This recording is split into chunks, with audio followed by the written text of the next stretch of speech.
Salut à toi et bienvenue dans le podcast Young, Wild and Free, un podcast qui parle de l'expatriation au Canada. Je te partage mes doutes, mes peurs, mes victoires et mes rêves en m'expatriant à plus de 6000 km, seul ou accompagné d'invités qui sont aussi expatriés ou experts dans leur domaine au Canada. Tu suivras mes aventures une fois par semaine le vendredi matin, où tu pourras découvrir tout ce qu'il faut savoir au sujet de l'expatriation au Canada.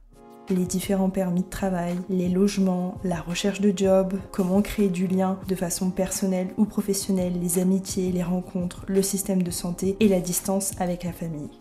Canada is calling! Bienvenue à toi sur ce 7e épisode dans lequel on va s'évader et voyager le temps d'un instant avec Marine. Marine a fait plusieurs road trips solo à travers le Canada et va pouvoir nous partager ses conseils, ses itinéraires et ses anecdotes pour partir en road trip solo et visiter les belles régions du Canada. Salut Marine! Salut! Est-ce que tu peux te présenter? Alors, donc moi c'est Marine, je viens de Montpellier, j'ai 31 ans et j'ai obtenu mon PVT il y a un an et demi, en octobre 2021 et j'ai décidé de prendre un peu mon temps pour économiser de l'argent. Je suis arrivée au Canada en juin 2022 et là j'ai commencé à voyager. Et là ça fait un an, presque un an, jour pour jour, que je voyage au Canada. Fais-nous rêver, qu'est-ce que tu as fait comme voyage au Canada? Alors, quand je suis arrivée, j'ai fait le choix de commencer par le côté ouest. Je suis arrivée à Vancouver et là, j'avais déjà rencontré sur Facebook auparavant deux personnes, une Française qui vivait à Montréal déjà et un Belge qui vivait aussi à Montréal. Et on a décidé de faire l'ouest ensemble parce que l'ouest, c'est quand même une région qui coûte très cher. Et on voulait absolument voir les Rocheuses et l'île de Vancouver. Et donc, pour ça, c'est quand même beaucoup plus pratique d'avoir une voiture. Donc, on a décidé de partir à plusieurs. On y a passé une semaine. Après, on est allé dans les Rocheuses où on y a passé aussi un peu plus d'une semaine, le temps de faire la route, etc. Donc, on a passé un peu plus de 3 semaines ensemble et on a fini à Calgary. Là, Calgary, eux, ils sont repartis à Montréal. Et là, j'ai acheté ma voiture et j'ai décidé, parce que j'ai rencontré pas mal de gens au cours du voyage qui m'avaient conseillé le Yukon, il faut absolument que tu ailles le voir, c'est magnifique. Vraiment, c'est à ne pas louper. Mais le Yukon, c'est assez excentré, c'est vraiment au nord-ouest du Ok. Canada. Donc, c'est assez loin. Et je me suis dit, allez, de toute façon, j'ai rien qui m'attend. Donc, j'ai acheté la voiture. Je suis partie vers le nord de l'Alberta, le nord de la Colombie-Britannique. J'ai atteint le Yukon. Là, au Yukon, je me suis dit, bon, bah, je suis vraiment à côté de l'Alaska. Ce serait quand même dommage de ne pas y aller. C'est vrai. Donc, j'ai fait un petit trip en Alaska. Et après, j'avais une amie qui venait me visiter fin de septembre, mais qui arrivait à Toronto. Donc, j'ai traversé le Saskatchewan, Manitoba pour arriver dans l'Ontario. Arrivée en Ontario, donc je suis restée un peu avec elle autour de Toronto. On a fait les chutes du Niagara, on a fait un peu la région. En plus, c'était l'automne, c'était magnifique. Après, je suis restée un peu en Ontario parce que c'est magnifique. Et après, je suis allée vers Ottawa, Montréal, Québec. Et là, l'hiver est arrivé. Donc, l'hiver est arrivé. J'ai dû trouver un travail parce que voyager en hiver, c'est quand même pas très pratique. Surtout Oui. ici au Canada, il fait froid. Donc, je suis restée 5 mois à Mont-Tremblant, la grosse station de ski au Québec. C'était super bien aussi. J'ai pu profiter du sport d'hiver. Et j'ai recommencé là à voyager. Donc là, cet été, je fais les maritimes. Donc j'ai déjà fait le New Brunswick, je suis descendue en Nouvelle-Écosse, je suis sur l'île du Prince-Édouard actuellement. J'ai été aussi sur l'île de la Madeleine qui appartient à Québec. Et après, je vais faire la fameuse Gaspésie dont tout le monde me parle, qui va être sublime, j'espère. Et je vais finir par la côte nord avec peut-être, il me reste encore un peu d'argent, Terre-Neuve et Labrador, mais je suis pas sûre. Mais voilà, du coup, ça fait à peu près toutes les provinces. Il me manque juste Nunavut et les territoires du Nord et Terre-Neuve et Labrador. Mais c'est incroyable ce que tu as fait. J'ai Tu pas t'en rends l'impression. compte? Après, quand c'est vrai que j'en parle, tout le monde dit oh mon Dieu, mais tout ce que tu as fait. Et je pense que j'ai plus voyagé que la majorité des Canadiens, mais ça passe vite. Et c'est vrai que c'est pas comme en France où on a vraiment énormément de choses sur peu de terrain au final, alors qu'ici c'est vraiment très grand. Et il y a peu de choses à vraiment visiter. C'est juste conduire ou observer les paysages, mais il n'y a pas vraiment, il y a pas vraiment d'histoire. Mais c'est quand même magnifique, mais c'est super étendu, quoi. Est-ce que tu prévois à l'avance ce que tu vas faire ou t'arrives, tu te poses et advienne que pourra? Comment tu t'organises? Certains diront que je suis un psychorigide, mais non, j'aime bien m'organiser un minimum. Donc après, c'est vrai qu'il y avait des fois où j'avais des deadlines, comme par exemple mon ami qui arrivait fin septembre à Toronto. Bah, je savais qu'il fallait que je traverse quasiment tout le Canada, donc forcément, ça demandait un petit planning si je voulais faire tout ce que je voulais faire. Donc là, c'est vrai que j'ai passé beaucoup de temps aussi dans les visitor centers à organiser, à être sur Google Maps, à calculer les distances, les durées, qu'est-ce qu'il y avait à faire, combien de temps ça allait me prendre. Mais je me laissais toujours un peu de marge quand même L'imprévu? pour voilà, l'improvisation, si jamais quelqu'un me conseillait plutôt de faire ci ou de faire ça. Donc ouais, je faisais un peu les deux. Et ce que j'ai fait aussi, qui était intéressant, c'est que voyager seul, c'est bien, mais bon, des fois la solitude, ça peut aussi peser. Et donc je faisais du woofing de temps en temps. Donc j'ai essayé d'en faire un dans chaque province parce que je m'étais dit que les gens chez qui j'allais être, ils allaient pouvoir me conseiller sur qu'est-ce qu'il y avait à faire dans leur province. Sauf que bon, je me suis rendu compte au final que les Canadiens ne voyagent pas beaucoup. Donc, ils n'ont pas pu trop me conseiller, mais un petit peu. Donc aussi, ça se faisait comme ça. Et à chaque fois que je restais dans un endroit, on me dit, ah, mais là, faut que tu fasses ci, faut que tu fasses ça. Je planifiais un peu, mais pas trop. Je me laissais un peu d'impro. C'est la question que j'allais te poser. Est-ce que justement tu as fait du woofing? Donc oui. Ouais. Quel Woofing, type- workaway, couchsurfing. C'est les Et trois. c'est pas la même chose du coup les trois. Non, alors le woofing, c'est vraiment que pour des fermes agricoles. Ok. Le workaway, ça peut être dans n'importe quoi. Il y a des fois des fermes aussi qui sont dedans, mais ça peut être n'importe quoi. Après, je sais que le workaway, la loi vient juste de changer. Avant, par exemple, tu pouvais travailler typiquement dans l'auberge de jeunesse, dans une auberge de jeunesse, là où je suis en ce moment. Mais maintenant, quand ils ont leur business, ils peuvent plus avoir un workaway sans le rémunérer. Avant, ils pouvaient, mais maintenant, c'est plus possible. Donc, il y a, je pense, moins de workaway qu'avant. Alors, je sais qu'il y a un autre site, Worldpacker, peut-être qui marche, mais je le connais pas bien, donc je pourrais pas trop en parler. Et après, le couchsurfing, c'est uniquement quelqu'un qui va te prêter son canapé ou son lit et c'est tout. Tu travailles pas, on te prête juste une place où rester. Et par rapport aux deux premiers, quel type de job t'as fait du coup? Donc, les deux premiers, c'était des woofings. Donc, j'ai travaillé dans des fermes. Alors, beaucoup de désherbage. J'ai appris qu'ici, l'ail, c'était très important.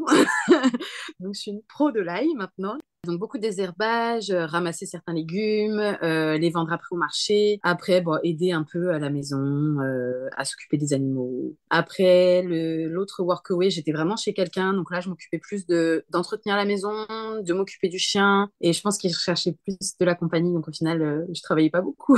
Donc ça, c'était Génial. génial. Après, je m'occupais du jardin parce que c'était l'automne. Il fallait ramasser toutes ces feuilles. Donc, les feuilles d'érable qui sont magnifiques, mais il faut les ramasser. Après, là, je travaille dans une auberge de jeunesse.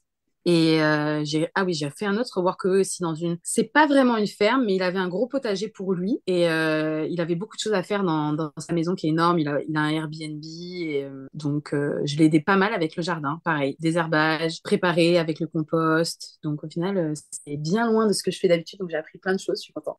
C'est vraiment une super expérience. Est-ce que tu as remarqué des différences je sais pas, de culture, de façon de faire, de comportement entre les provinces? Ouais, entre les provinces. Parce que on sait qu'aux États-Unis, des fois, quand tu vas au Texas ou quand tu vas en Californie ou quand tu vas dans l'Utah, ils fonctionnent pas de la même manière. Est-ce que du coup Ouais. au Canada, c'est la même chose ou pas? Alors, par exemple, au Yukon, qui est un des territoires, je crois, les moins peuplés du Canada, je les ai trouvés très froids.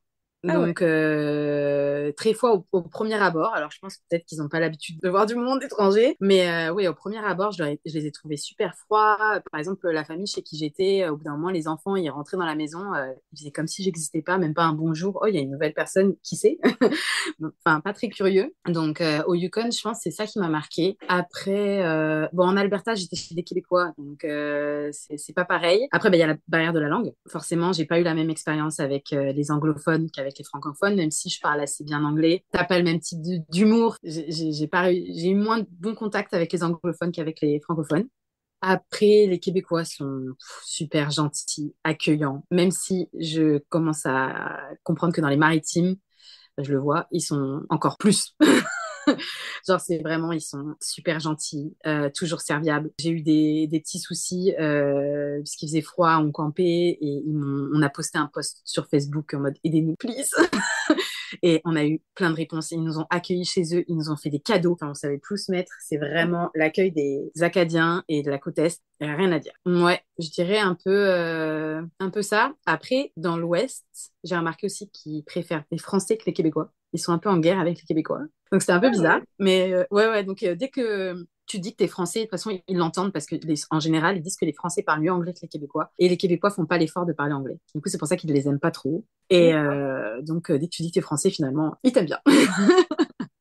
Est-ce qu'il y a une région qui t'a le plus marqué qu'une autre ou c'est quoi ton coup de cœur? c'est trop dur à dire. Tout le monde me dit, c'est quoi que t'as préféré là dans tout ce que t'as fait? C'est dur. Parce que non, je pense qu'il y a, dans chaque province, j'ai eu une expérience incroyable. Bon, les Rocheuses, à faire, vraiment. Coup de cœur. L'île de Vancouver, coup de cœur. Yukon, coup de cœur. Alaska, coup de cœur. Tu vois, enfin, bon, c'est pas Canada, mais c'est à côté. Là, après, je dirais, bon, le centre, pas trop. Le Manitoba, Saskatchewan, à part les couchers de soleil, il y a pas grand-chose à faire et j'ai pas C'est vraiment. pour ça qu'il n'y a pas beaucoup de monde. Voilà, exactement. Après, bah ouais, les maritimes, franchement, bonne surprise. Vraiment différent du reste du Canada. Fait penser un peu à la Normandie. Beaucoup de phares, de côtes, de falaises. Mais on a un gros coup de cœur aussi pour les maritimes. Donc, tu vois, c'est pas, j'arrive pas à décider. Et d'ailleurs, ça m'embête parce que j'ai décidé de faire mon PVT dans ce sens-là, voyager d'abord, voir un maximum pour savoir où j'avais envie de m'installer. Sauf qu'en fait, bah, je suis toujours aussi perdue. J'en ai pas la moindre idée parce que moi, c'est la manière dont j'ai vécu mon voyage, mais les gens que j'ai rencontrés ont aussi beaucoup influencé comment je me suis sentie à ce moment-là. Donc, je pourrais pas choisir. Quels obstacles t'as rencontrés justement en voyageant solo à travers le Canada? Quels obstacles? La fatigue un peu. C'est épuisant en fait de voyager solo. Après, franchement, j'ai été super chanceuse. J'ai pas eu trop d'obstacles. Je dirais peut-être le budget. Je m'attendais pas que ce soit aussi, ça me revienne aussi cher. Donc, je pense que si on veut voyager comme ça solo au Canada, faut vraiment prévoir Le des budget. économies. Après, ça dépend comment voyager, mais moi, le fait d'acheter la voiture, ah ben, enfin, j'ai pas eu des mésaventures, mais des mauvaises surprises, on va dire, avec des coûts que j'avais pas forcément prévus avec la voiture. Donc ouais, le budget, un petit obstacle qui m'a forcé de temps en temps à m'arrêter de travailler ou à pas faire exactement ce que je voulais, ou peut-être à camper et à pas aller dans les auberges de jeunesse ou etc. Non, mais franchement, à part ça, pas trop d'obstacles, non, je vois pas. Tu parlais tout à l'heure de la barrière de la langue, ça. Oui, bon, après, ça passe quand même. C'est vrai que bah, tu ne moues peut-être pas les mêmes liens quand tu parles en français et quand tu parles en anglais, mais après, avec un peu d'effort, finalement, enfin, ça vient et j'ai quand même passé de très bons moments dans des familles anglophones. Donc, je classerais pas ça comme un obstacle. Quels conseils, astuces, bonnes pratiques tu donnerais pour une personne qui souhaite justement se lancer dans un road trip solo? Hum, Bon, bah, budget, comme je disais, prévoir un petit budget, parce que voyager solo au Canada, ça coûte cher. Enfin, si j'en veux aller en camping, les campings, j'étais surprise, mais quand tu voyages en solo, bah, du coup, tu partages pas les frais, c'est super cher. Genre, tu peux avoir jusqu'à 40 dollars la nuit, juste pour être dans. Moi, je dormais dans ma voiture, et je disais, mais je vais pas payer 40 dollars la nuit pour être dans ma voiture et même pas utiliser d'électricité ou quoi que ce soit. Donc, vraiment prévoir le budget. Et alors du coup, Après, ta voiture, tu peux la laisser où? N'importe où? alors, moi, j'utilisais une application qui te permet de voir où est-ce que tu peux camper sans enfreindre la loi. Donc, des gens ont déjà campé là, il n'y a pas de signe no camping, no overnight, ils n'ont jamais eu de problème. Donc, ça répertoriait un peu ces sites-là. Et moi, je m'aventurais pas dans des sites où je connaissais pas, où personne n'avait jamais été, parce que il y a quand même plein d'endroits où il y a personne, il y a beaucoup de vie sauvage, donc j'étais pas forcément rassurée. Donc voilà, au moins j'allais dans des endroits connus, mais où tu payes pas et t'as rien non plus, hein, mais ça te permet d'être un peu safe. C'est quoi le nom de cette application du coup? iOverlander. Donc vraiment, c'est une pépite. Moi, je la connaissais pas avant de venir au Canada. Et sur cette application, tu peux trouver des endroits où dormir gratuit, ou enfin camper gratuitement, des campings aussi. Ils sont répertoriés, des endroits où tu peux te doucher, parce que bah, ça aussi, en voyage solo, moi j'ai juste ma voiture, donc j'ai pas le camping-car tout équipé. Donc j'avais une petite douche portative ou les lingettes, voilà. Mais bon, au bout d'un moment, t'as quand même envie, tu vois, surtout quand tu randonnes beaucoup, de prendre une bonne douche. Et en fait, il y a plein d'endroits où tu peux prendre des douches, les aires d'autoroute pour camionneurs, dans les piscines municipales. J'ai fait plein d'endroits comme ça où des fois, bah, tu vas dans un camping, tu dis, est-ce que je peux prendre une douche? Il y a plein de systèmes où tu mets juste 1 dollar ou une pièce de 2 dollars et tu peux prendre. Bon, faut se dépêcher, hein, parce que la douche dure 3 minutes. Ça te permet de voir ça te permet de voir des endroits où tu peux récupérer de l'eau. Donc, je dirais que vraiment, cette application, si tu voyages en solo, c'est génial. C'est une mine d'or.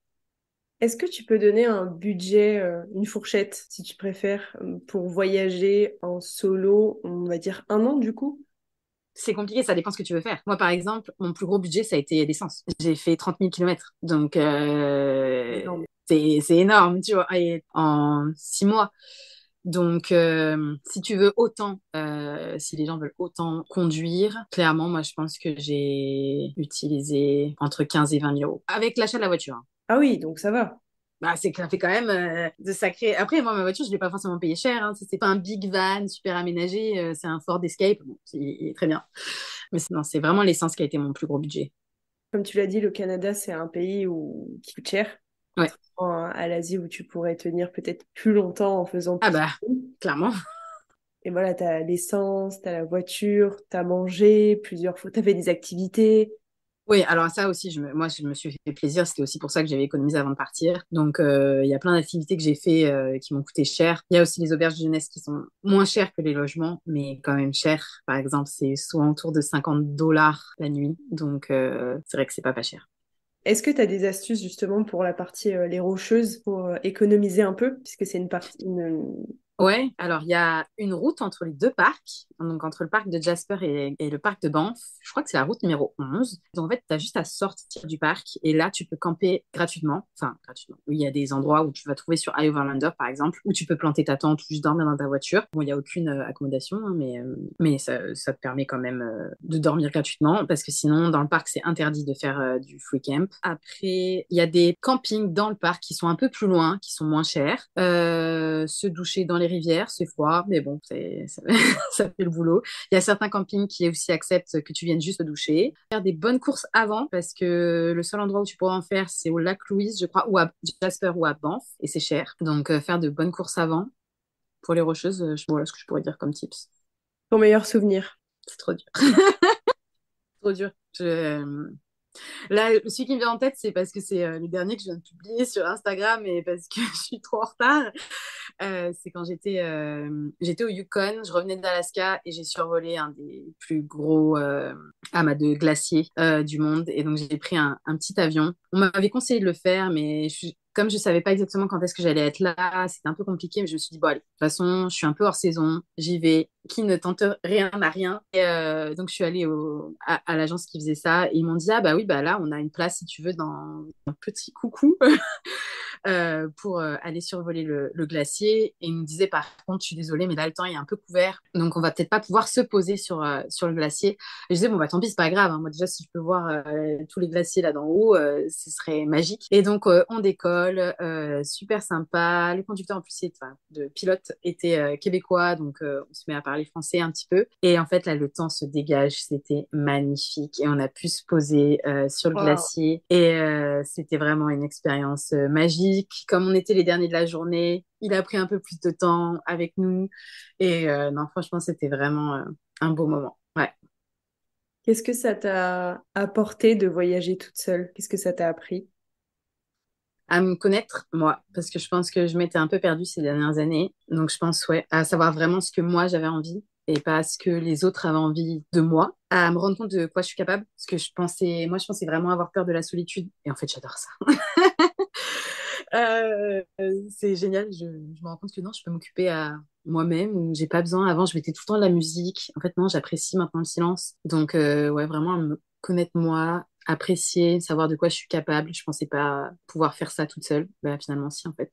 Ouais, je pense que c'est vraiment les deux choses, voyager solo, qui m'ont le plus apporté. Après, en contrepartie, je trouve que maintenant, c'est encore plus difficile de voyager avec d'autres gens. J'essaye, mais c'est plus difficile. Est-ce que Donc, maintenant, si tu devais refaire un road trip, que ce soit au Canada ou ailleurs, tu choisirais de le faire toute seule encore? Ou est-ce que tu aimerais bien avoir un peu de compagnie, justement, t'accompagner dans le voyage? je pense que je ferai un peu des deux. Après, je pense qu'une chose que j'ai pas fait et que je regrette un peu, c'est d'avoir trouvé des compagnons de voyage, donc d'apprendre à les connaître d'abord avant de faire un voyage avec eux. Parce que là, les seules personnes avec qui j'ai vraiment partagé un petit bout de mon voyage, bon, soit c'était des amis, donc ça c'était très bien, ou soit c'était des gens que j'avais rencontrés auparavant sur des groupes, donc je connaissais pas vraiment, j'avais pas vraiment passé du temps avec eux. Et au final, bon, avec certains ça s'est très bien passé, avec d'autres un peu moins, parce que bah, je les connaissais pas, je voyais pas trop comment ils vivaient. Et quand tu pars dans des conditions comme les miennes, en mode je vis dans ma voiture ou dans la tente, la proximité est là, donc si tu t'entends pas très bien avec la personne ou vous n'êtes pas vraiment pareil, pas sur la même longueur d'onde, ça peut vite devenir compliqué. Donc je pense, ouais, une chose que je regrette, c'est bah, voilà, être en auberge de jeunesse, rencontrer des gens qui veulent faire la même chose que moi et qu'on fasse un petit bout de chemin ensemble. Mais si je fais d'autres trips, je pense que je ferai un peu des moments où j'ai envie d'être solo, faire ce que tu as envie, parce que c'est aussi zéro compromis d'être en solo, donc ça c'est génial. Mais des fois, c'est aussi sympa de partager l'expérience avec des gens. Avant qu'on enregistre, tu me disais que beaucoup t'avaient dit, oh, en fait, tu voyages solo, mais tu vas voyager avec beaucoup de monde. Et finalement, tu m'as dit, bah, c'était pas forcément le cas. Ouais, moi j'avais toujours l'impression d'être à l'envers de tout le monde. À chaque fois, je rencontrais des gens dans l'autre sens, mais je rencontrais jamais des gens qui partaient dans le même sens que moi. Ou en auberge de jeunesse, majoritairement, je tombais sur des gens qui cherchaient du travail dans la ville. Donc, je pense que l'Amérique du Nord, le Canada, c'est pas exactement comme d'autres parties du monde où c'est facile de voyager en bus, en train. Ici, c'est pas très développé, j'ai l'impression. Après, il y en a qui s'en sortent très bien, mais moi, j'adore faire des randonnées, voir du paysage. Et donc, quand tu voyages en bus ou en train, bah, tu peux t'arrêter dans certaines villes, mais c'est un peu compliqué de t'éloigner. Après, il y en a beaucoup qui vont du stop. Moi, c'était pas quelque chose avec laquelle je me sentais à l'aise. Ah oui, il y en a Donc, beaucoup qui font du stop. ouais, j'en ai croisé pas mal qui voyageaient en stop. Alors, je les admire parce que faut bien se renseigner, ça, parce que je crois qu'il y a certaines provinces où tu peux pas en faire, c'est interdit, t'as pas le droit. Donc, si tu te fais prendre, ça peut être compliqué pour toi. Après, il y en a qui le font en vélo, ça aussi, les gens m'impressionnent. Ah oui, oui, non, mais au Canada, il y en a qui Ah sont ouais. impressionnants, qui ont traversé le Canada en vélo en hiver. Est-ce que tu as une anecdote qui t'a marqué et que tu aimerais partager dans tout ce que tu as vécu? Je pense que j'en ai une bonne, oui. Bah, j'étais justement sur la fameuse route numéro 11 dont je te parlais entre le parc de Jasper et le parc de Banff. Et donc là, j'étais avec les deux autres personnes avec qui je voyageais au début. Et donc, on va pour monter la tente au bord de la rivière, un spot magnifique. Et il y a une voiture qui arrive et qui nous dit attention, on vient de voir une maman grizzly avec ses deux bébés traverser la route et elle arrive dans votre direction. Donc là, déjà, t'entends grizzly alerte, mais maman grizzly avec ses deux bébés, au secours Ça craint. J'adore. Donc là, on se dit, mais qu'est-ce qu'on fait On avait presque fini de monter la tente. En plus, on galérait parce qu'il y avait un vent de fou. Bon, on se dit, tant pis, on va quand même, de toute façon, elle va faire que passer parce que il y avait l'eau de l'autre côté. Donc si elle arrive dans notre sens, elle va faire que passer. On se dit, les deux, ils continuaient à monter la tente. Et moi, j'observais et je regardais quand est-ce qu'arrivait le fameux grizzly avec ses deux bébés. Et quand je la voyais, j'alertais et on montait vite dans la voiture. Et j'avais ma petite clochette. Bon, alors, je sais pas si c'est le bon outil, mais bon, nous, on nous l'avait conseillé. Donc, j'avais ma petite clochette. Je faisais du bruit pour avertir l'ours qu'on est là et pas le surprendre. Donc, on attend. Franchement, on a attendu longtemps. Je crois un quart d'heure, 20 minutes. Et tout d'un coup, je fais, oh, elle est là! Donc là, on court dans la voiture, sauf que moi, je suis montée du mauvais côté de la voiture sur siège passager, enfin à l'arrière, et je suis montée là où il y en avait tous les sacs. Donc je galère un peu à monter, et j'avais la bombe à ours dans ma main, parce que c'est obligatoire dans le parc Oui. national de Jasper et de Banff d'avoir une bombe à ours avec toi. Et donc, je galère à monter dans la voiture avec le stress. Et sans faire exprès, j'ai déclenché la bombe à ours dans la voiture. J'adore. Et là, du coup, on commence à tousser, on n'arrive plus à respirer. Donc, on essaye d'ouvrir les fenêtres. On avait un toit ouvrant, on ouvre le toit ouvrant pour respirer. On tousse, on tousse. Et au final, bah, du coup, on n'a même pas pu regarder vraiment le grizzly et les deux bébés passer alors qu'elle était vraiment à côté.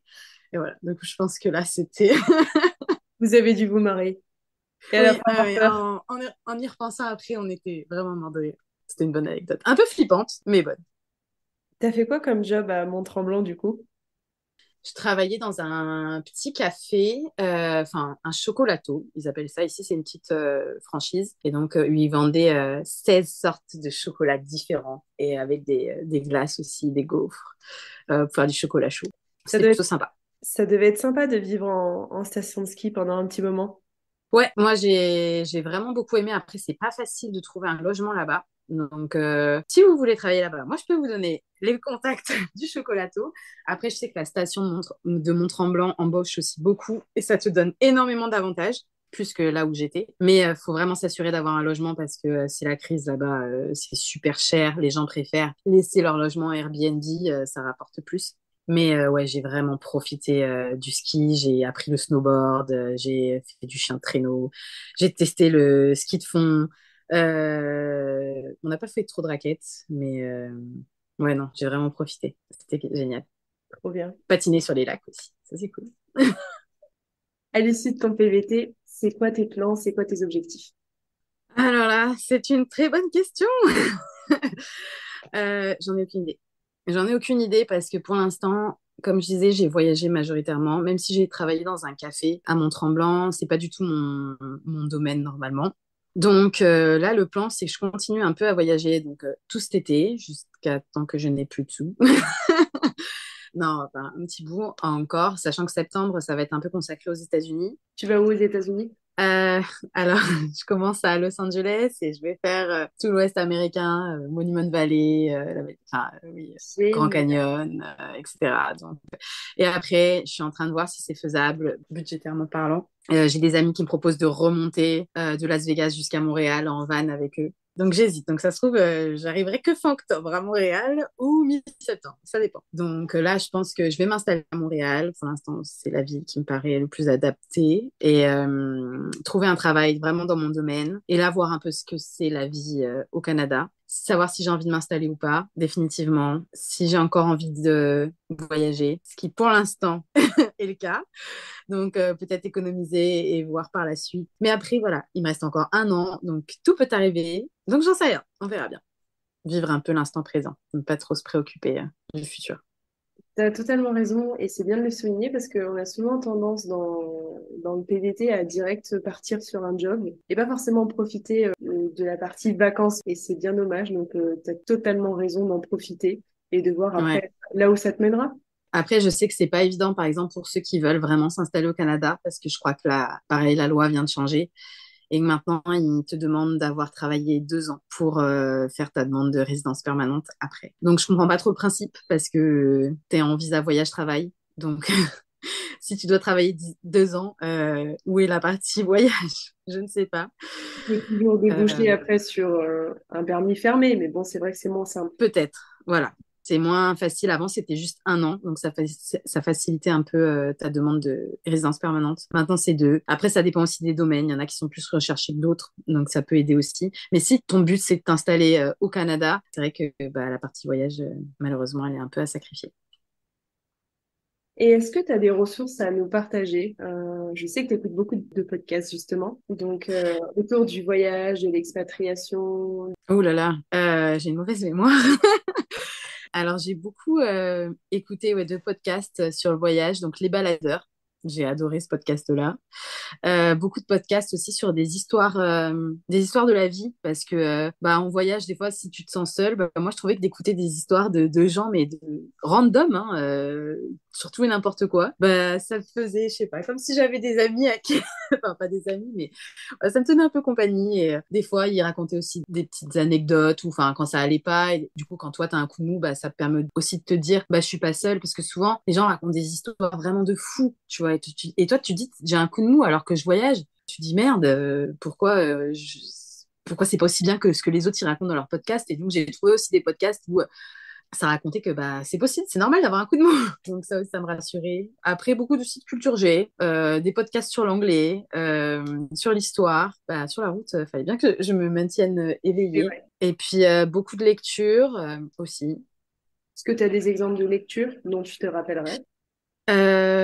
Alors, là en ce moment, je lis un livre qui est super connu au Canada. Et d'ailleurs, j'ai été visiter le musée parce que sur l'île du Prince-Édouard, c'est là où est né l'auteur. C'est Anne la Maison au Pignon Vert. Et c'est aussi la série Netflix Anne with a E. Enfin, Anne avec un E, peut-être en français, je sais pas. Et donc, en fait, ouais, c'est ici à l'île du Prince-Édouard. Donc, je savais pas forcément. Et donc, je suis arrivée, tout le monde était fan de ça et venait ici pour voir ça. Donc, je suis en train de lire le livre qui est très bien.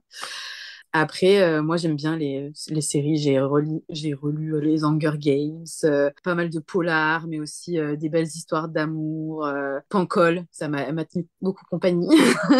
Donc, je suis assez éclectique là-dessus. Et puis là, on vient de me donner plein d'auteurs québécois. Donc, j'ai pas encore commencé, mais ça ne saurait tarder.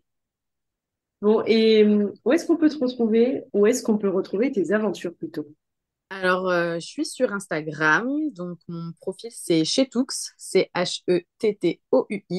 Donc, si vous voulez suivre, je suis désolée, j'ai un peu de retard sur mes publications, mais je suis un peu à jour sur mes stories et j'essaye de les mettre à chaque fois à la une en fonction des provinces. Donc, comme ça, si jamais vous voulez, enfin, s'il y a un endroit qui vous j'essaie un maximum de taguer l'endroit où j'étais. Mais même après, vous pouvez m'écrire un message si vous avez besoin de conseils sur différentes provinces, des endroits à faire ou pas faire. J'ai pas tout vu, mais j'en ai vu une sacrée partie. Une bonne partie quand même. Ouais. Génial. Merci Marine. Bah, merci à toi en tout cas. Je sais pas toi, mais moi ça m'a vraiment donné envie de voyager cet épisode. En tout cas pour la partie des Rocheuses qui me donne vraiment trop envie. Et la partie aussi de la Nouvelle-Écosse. En tout cas, Marine nous l'a bien vendu. Ce qu'il faut retenir de cet épisode, la première chose, c'est qu'il faut s'organiser. On l'a dit à plusieurs reprises lors de cet épisode, il faut que tu puisses calculer tous les temps de trajet entre chaque ville, parce que les distances, elles sont importantes au Canada. Il faut que tu puisses aussi calculer et estimer le nombre d'heures de route que tu vas faire, ne pas dépasser un certain nombre d'heures de route pour que tu sois quand même en forme et pas trop fatigué. Il faut que tu regardes et que tu choisisses les activités en amont parce que souvent il y a beaucoup de monde à certains endroits.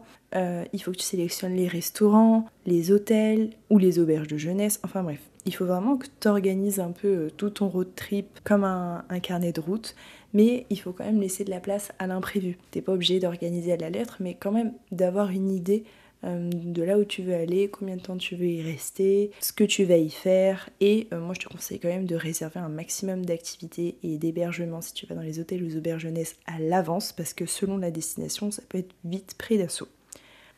Deuxième conseil et pas des moindres, il faut que tu puisses définir à l'avance ton budget. C'est super important pour pas que tu le dépasses trop. Et puis quand tu seras sur place, moi je te conseille aussi de noter dans tes notes sur son téléphone toutes tes dépenses pour voir si t'es raccord par rapport au budget que tu avais prévu, que ce soit pour les hôtels, les activités, la nourriture dans les supermarchés, dans les supérettes, selon les villes où tu vas aller, ça sera pas le même prix. Donc je te conseille vraiment de tout noter. Pareil, laisse toujours de la place à l'imprévu. Si tu dépasses un petit peu, c'est pas grave. Si t'as économisé, tant mieux pour toi. Mais vraiment, ça va te permettre quand même de contrôler et d'économiser certaines parties, quoi. Pour ça, je te conseille de faire un tableau Excel, rien de plus simple, et de noter à l'intérieur tous les postes de dépenses que tu penses que tu vas dépenser. Tout simplement, Marine nous le disait, je pense que le mieux, notamment dans les destinations les plus touristiques comme les Rocheuses, tu peux regarder les auberges de jeunesse, les woofing pour économiser, et tu peux regarder aussi l'application iOverlander. C'est l'application que Marine a conseillée pour justement trouver des endroits pour dormir en van. T'as pas besoin de t'inscrire pour utiliser l'application, juste à la télécharger, et en fait c'est une application qui est gérée entièrement par des bénévoles qui vont à leur tour publier des photos, des commentaires, alimenter la base de données des endroits où tu peux dormir en van.